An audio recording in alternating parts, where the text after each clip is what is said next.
Perkenalkan, nama saya Alvinta Curmutia Situmorang dengan NIM 2130 1050 2013. Di sini saya ingin mempresentasikan tugas besar 2 kafetaria kampus. Studi literatur dengan TOR dalam rangka pengadaan lingkungan kampus sebagai pembelajaran awal perancangan. Salah satu standar lingkungan kampus adalah merancang ruang bersama bagi mahasiswa, yaitu kafetaria kampus. Kawasan kafetaria berada dalam kawasan UPR. Untuk mendukung hal tersebut, pihak fakultas berkeinginan membangun kafetaria dengan kelengkapan antara lain taman, ruang makan, ruang saji, kasir yang dapat juga digunakan untuk tempat santai dan berdiskusi mahasiswa dengan konsep kafetaria sebagai sarana sosial, santai, dan edukasi dengan konteks memadukan teknologi, material, dan penguasaan struktur desain. Tugas, rencanakanlah kafetaria kampus yang memadukan suasana santai dan kebersamaan dalam ruang makan dan dapat dimanfaatkan untuk ruang diskusi dan santai. Definisi, kafetaria adalah restoran di mana pembeli melayani sendiri. Kampus sebagai kompleks atau daerah tertutup yang merupakan kumpulan gedung-gedung universitas atau perguruan tinggi. Fungsi 1. Sebagai tempat makan dan minum di lingkungan kampus. 2. Sebagai tempat santai dan berkumpul dan berdiskusi antar mahasiswa. 3. Sebagai tempat bersosialisasi antar mahasiswa maupun dosen. Tujuan, untuk menunjang kebutuhan konsumsi baik mahasiswa ataupun dosen. Untuk menciptakan lingkungan kampus yang sehat dari segi makanan maupun minuman yang higienis. Untuk mempererat jalinan komunikasi atau interaksi baik antar dosen, antar mahasiswa, antar dosen maupun antar mahasiswa dan dosen. Kesimpulan, kafetaria kampus atau kantin kampus adalah sebagai wadah yang menyediakan tempat makan, minum, bersantai, berkumpul, berdiskusi, serta tempat interaksi sosial antara mahasiswa ataupun dosen yang berada di lingkungan kampus, yang mana para pembeli melayani sendiri serta memberikan lingkungan yang aman dan sehat. CHEGS Kampus Kantin, Arsitek Erhard an Ekinzebeth, lokasi Bolding Hebel, Cina. Bangunan ini dibuat dari bangunan penyimpanan batu bata dari tahun 70-an sebagai akibatnya kantin hanya berbentuk volume kubik. Sederhana tanpa merubah bentuk awal karena penyertaan fungsional lantai dasar terdapat kantin dengan dapur dan ruang makan VIP terpisah, dan lantai pertama terdiri dari ruang multifungsi yang dapat digunakan sebagai tenis meja dan untuk mengadakan perkuliahan. Newham Campus Food Hall, Arsitek Taylor Smith, lokasi Toronto, Kanada. Proyek renovasi dan penambahan kompleks ini mengubah kafetaria perguruan tinggi dari tradisional dan food court kecil menjadi aula makan dan ruang pertemuan pusat yang dipenuhi cahaya dinamis, menggandakan ukuran kafetaria yang ada melalui konstruksi baru dan konfigurasi ulang dari ruang-ruang yang ada. Pajot School Kantin, tim desain dan bangunan, Cleo and Meyer Oikinin, Julie Bennett, and Masir Alamce Fedelfood, lokasi Riwi Email Pajot, Colombot, Prancis. Dari kerangka baja dan beton, atap yang terinspirasi dari origami untuk membawa proyek yang dinamis, origami menekankan imajinasi, kreativitas, dan kecerdikan tertentu. Bentuk atap memainkan peran utama dalam otak anak-anak cara melihat pembangunan. Studi preseden. CHGS Kampus Kantin, material utama, fasad batu dan kaca, bentuk balok, warna coklat muda, bidang persegi.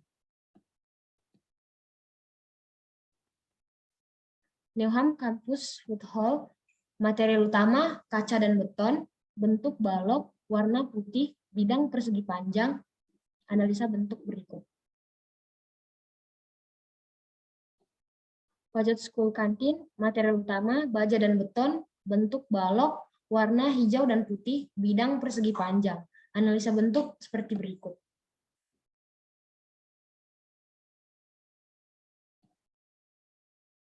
Data existing. Lokasi tapak terletak di Jalan Hendrik Timang. Tapak yang digunakan sebagai perencanaan kafetaria kampus adalah lahan kosong. Keterangan, lebar jalan masuk area perpustakaan 4 meter, panjang jalan dari gerbang perpustakaan 40 meter, lebar tapak 18 meter.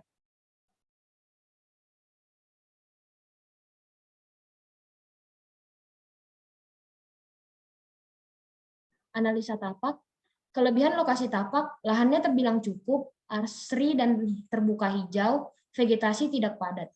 Kekurangan lokasi tapak memiliki tanah yang sedikit berkontur. Analisa sirkulasi, lokasi tapak yang berada di dalam kawasan gedung perpustakaan ini memiliki jalur sirkulasi yang terbilang bagus, di mana terdapat jalur masuk dan keluar maupun tempat parkir bagi para dosen dan mahasiswa. Terdapat dua sirkulasi dua arah, yaitu Jalan Hendrik Timang dan Jalan Bukit Keminting. Analisa kebisingan, tingkat kebisingan dari lokasi tapak ini terbilang rendah. Dari keadaan kantin yang berada dalam kawasan perpustakaan yang jauh dari area jalan raya. Analisa vegetasi, di sekitar tapak terdapat berbagai macam vegetasi yang tertanam sejak lama. Beberapa jenisnya adalah trambesi, palem, tanjung.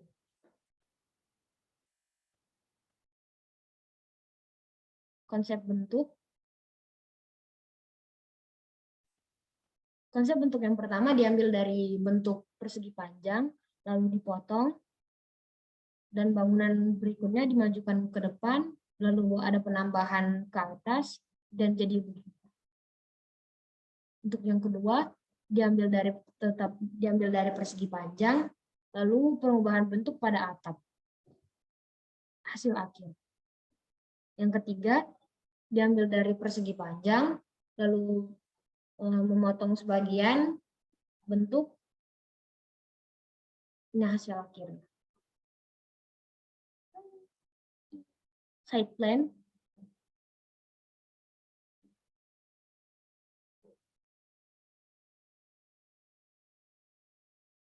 Denah dan potongan.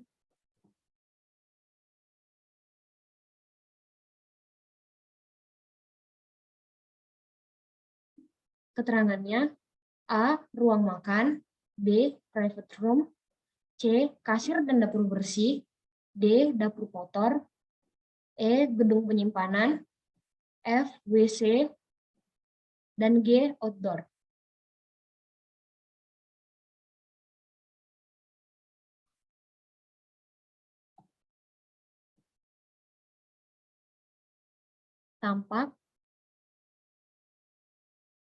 Tampak depan, tampak kiri, tampak kanan, dan tampak belakang.